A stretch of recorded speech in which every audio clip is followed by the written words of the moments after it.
শুরু করতেছি সবাইকে পহেলা মে অর্থাৎ শ্রমিক দিবসের শুভেচ্ছা দিয়ে। প্রতি বছরই শ্রমিক দিবস আসে, পহেলা মে আসে, আমরা অত্যন্ত উৎসাহ উদ্দীপনার মধ্যে দিয়ে এটা পালন করি। কিন্তু আসলে আমরা এই জানি কিনা জানি না অনেকে এই দিবসের অতীত, এটা কেন হয়, কখন থেকে হয়, কোন দেশ থেকে আবিষ্কৃত হয়েছে এই দিবসের। তো আজকে আমি আপনাদেরকে সব বিস্তারিত জানানোর চেষ্টা করব। এই জন্য আপনারা সবাই একটু কষ্ট করে ভিডিওটা ধৈর্য ধরে দেখেন এবং বিস্তারিত জানেন। হয়তো আপনাদের ভবিষ্যতে এটা কাজও আসতে পারে বা অনেক কিছু জানতে পারেন। তো চলুন কথা না বাড়িয়ে চলে যাই মূল কথায়।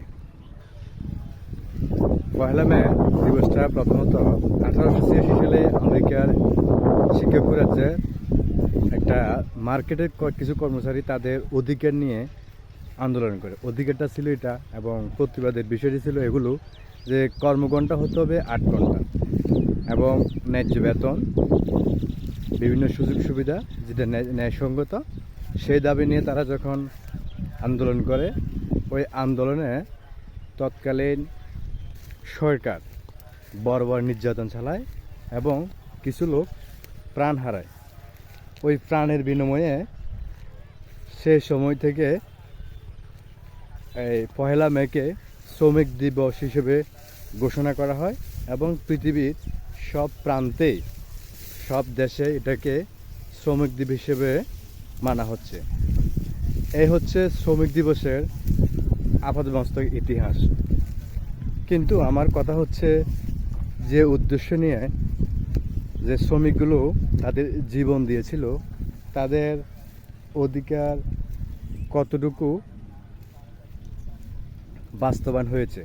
আসলে তারা যে অধিকারের জন্য জীবন দিয়েছিল, আমাদের এই পৃথিবীতে বা আমাদের এই বাংলাদেশে কতটুকু সেটা কার্যকর হয়েছে। আমরা কি এখনও কি আমাদের ওই কর্মক্ষেত্রকে 100% নিশ্চিত ধরে নিতে পারি?